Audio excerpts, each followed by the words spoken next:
Hello भाइयों, मैं आकाश कुमार आपको एक अपनी टाटा नेक्सॉन में एक आवाज़ सुनाता हूँ। देखना, ये हैंडल है, इसकी आवाज़ सुनना आप। इस तरह से आवाज़ आ रही है इसमें। देखना, इसमें नहीं है, इस डोर में नहीं है, और इसमें इसमें भी हल्की सी है, और इसमें ये आवाज़ उसी डोर में ज़्यादा है।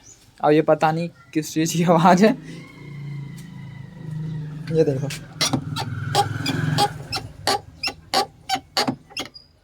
वीडियो में बस इतना ही। वीडियो अच्छे तो लाइक करें, कमेंट करें, शेयर करें, चैनल को सब्सक्राइब करें। Thank you for watching.